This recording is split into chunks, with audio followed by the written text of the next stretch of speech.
ग्वालियर में वीरांगना रानी लक्ष्मीबाई की शहादत पर हर साल आयोजित होने वाले बलिदान मेले के समापन के मौके पर रानी लक्ष्मीबाई के संपूर्ण जीवन से जुड़े नाटक का मंचन किया जाता है।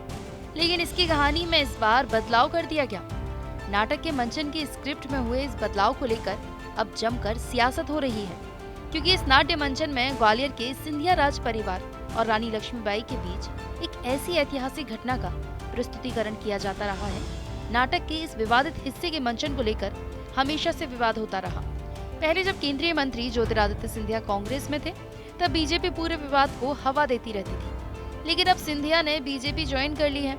ऐसे में अब कांग्रेस ने इस विवादित मुद्दे पर सियासत शुरू कर दी। दरअसल ये पूरा विवाद एक ऐतिहासिक घटना से जुड़ा है, जिसमें 1857 की क्रांति के दौरान रानी लक्ष्मीबाई 18 जून 1958 को ग्वालियर में अंग्रेजों से लड़ते हुए शहीद हो गई थी। इतिहास की इसी घटना को लेकर तात्कालिक सिंधिया राज परिवार के महाराज पर रानी लक्ष्मीबाई का साथ नहीं देने यानी गद्दारी करने का आरोप लगता रहा है। ऐसे में हर साल ग्वालियर में रानी लक्ष्मीबाई के समाधि स्थल पर बलिदान दिवस मेले का आयोजन किया जाता है और उसमें सुभद्रा कुमारी चौहान की कविता बुंदेलो हर बोलों के मुंह हमने सुनी कहानी थी, खूब लड़ी मर्दानी वो तो झांसी वाली रानी थी, जिसे प्रदर्शनी से लेकर नाटक मंचन तक में दिखाया और सुनाया जाता है। ऐसे में ग्वालियर में होने वाले इस बार के वीरांगना बलिदान मेले में इस कविता के उस विवादित हिस्से को ही प्रदर्शित ही नहीं किया गया, जिसमें सिंधिया राज परिवार पर रानी लक्ष्मीबाई को धोखा देने के आरोप लगते रहे हैं। ऐसे में वीरांगना बलिदान मेला अब सियासत में चर्चा का मुद्दा बन गया है। फर्क सिर्फ इतना है कि पहले बीजेपी हमलावर हुआ करती थी, लेकिन अब उल्टे कांग्रेस बीजेपी की घेराबंदी कर रही है।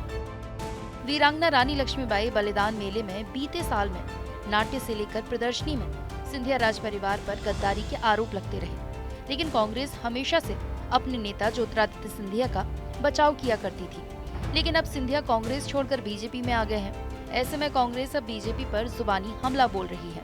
कांग्रेस का कहना है कि वीरांगना के बलिदान को पूरा देश नमन करता है, लेकिन बीजेपी हमेशा वोट का फायदा देखती है। अगर उससे वोट का फायदा है तो ही वो किसी को नमन करते हैं। पहले यही बीजेपी ज्योतिरादित्य सिंधिया के परिवार पर रानी लक्ष्मीबाई को धोखा देने का आरोप लगाया करते थे, लेकिन अब सिंधिया बीजेपी में है। यही वजह है कि अब महान कवित्री सुभद्रा कुमारी महाजन की जो कविता पढ़कर मंचन होता था, उसे ही बदल दिया गया। ये बात सही है, पूरा देश नमन करता है, चाहे हमारे महापुरुष हों, चाहे हमारे स्वतंत्रता सेनानी हों, चाहे हमारे ईश्वर हों। लेकिन भारतीय जनता पार्टी एक ऐसी पार्टी है जो केवल वोट की राजनीति करती है, वोट का फ़ायदा देखती है। वोट का फ़ायदा है तो महापुरुषों को नमन करना है, वोट का फ़ायदा है तो स्वतंत्रता सेनानियों को नमन करना है और यहाँ तक कि भगवान को नमन करना है। वोट का फ़ायदा नहीं हो रहा है तो ये फिर पलट जाते हैं। सिंधिया जी के बारे में भारतीय जनता पार्टी वाले लोग क्या क्या कहते थे, और रानी लक्ष्मीबाई और सिंधिया जी के बारे में कहा जाता था कि यदि रानी लक्ष्मीबाई जी को धोखा दिया है तो सिंधिया परिवार ने धोखा दिया है। अब सिंधिया जी भारतीय जनता पार्टी में चले गए, तो जो सुभद्रा कुमारी चौहान जी महान कवित्री थीं, उनकी रचनाएं पढ़कर भारतीय जनता पार्टी के लोग सुनाते थे, अब उन रचनाओं को उस मंचन से बाहर किया जा रहा है। तो ये भारतीय जनता पार्टी के चरित्र को बताता है कि ये केवल वोट की राजनीति करते हैं। वीरांगना रानी लक्ष्मीबाई और सिंधिया राज परिवार के बीच इतिहास के पन्नों में विवादित घटनाक्रम पर कभी सियासत करने वाली बीजेपी अब कांग्रेस को ही नसीहत दे रही है। बीजेपी का कहना है कि कांग्रेस के आरोप निराधार हैं, क्योंकि केंद्रीय मंत्री ज्योतिरादित्य सिंधिया वीरांगना रानी लक्ष्मीबाई की समाधि स्थल पर नमन करने जाते रहे हैं और महल की मराठा गैलरी में भी उन्होंने वीरांगना रानी लक्ष्मीबाई को मराठा छत्राणियों के स्टैंड में स्थान दिया है। ज्योतिरादित्य सिंधिया हमेशा से वीरांगना रानी लक्ष्मीबाई का सम्मान करते रहे हैं। ऐसे में कांग्रेस के पास वर्तमान में कोई विषय नहीं है। बीजेपी का कहना है कि वीरांगना बलिदान दिवस मेले में कांग्रेस को शामिल होना चाहिए। ये कांग्रेस की ओझी राजनीति है, क्योंकि रानी लक्ष्मीबाई को लेकर केंद्रीय मंत्री सिंधिया अपना बयान पहले ही जारी कर चुके हैं। देखिए, कांग्रेस का आरोप निराधार है और भारतीय जनता पार्टी के वरिष्ठ नेता और भारत सरकार में केंद्रीय मंत्री माननीय श्रीमंत ज्योतिराज सिंधिया जी अभी कुछ दिन पहले रानी लक्ष्मीबाई की समाधि स्थल पर गए। उन्होंने पुष्पांजलि वहाँ अर्पित की और उन्होंने उनका पुष्पांजलि अर्पित करते हुए अपने भाव भी व्यक्त किए। तो उन भाव को जो व्यक्त किया है, तो मुझे लगता है कांग्रेस के लोगों ने जो उनके भावों को सुना होगा तो उन्हें अपने प्रश्न का उत्तर मिल गया होगा और सिंधिया जी हमेशा सम्मान करते हैं। उन्होंने अपने महल में भी, आर्ट गैलरी में भी रानी लक्ष्मीबाई से जुड़े हुए याददाश्त के विषय वहाँ रखे हुए हैं।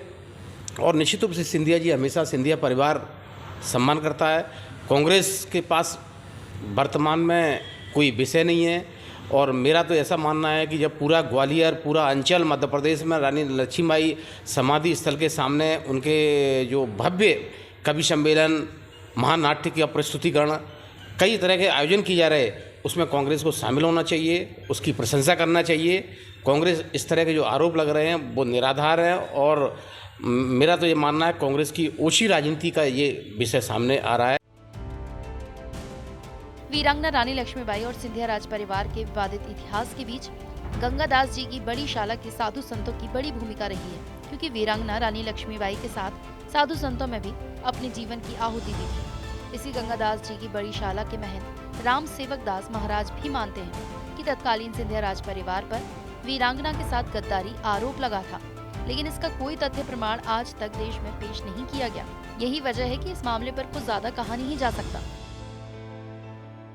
स्थिति रही वो तो नहीं बता सकता हूँ, लेकिन हाँ, लोगों के जो सुमित्रा चौहान जी का जो है कि हाँ मदद नहीं की, तो ये वहाँ कविता अभी भी कहती है और पढ़ाई भी जाती थी। पवैया जी ने उनको लागू भी किया था। अब भले ही वो बंद हो गई वो कविता 5वीं क्लास में, लेकिन वो कविता अभी तक चलती रही। तो कहीं ना कहीं मालूम है, कविता के अनुसार कहें तो कहीं ना कहीं उन्होंने किया है ऐसा।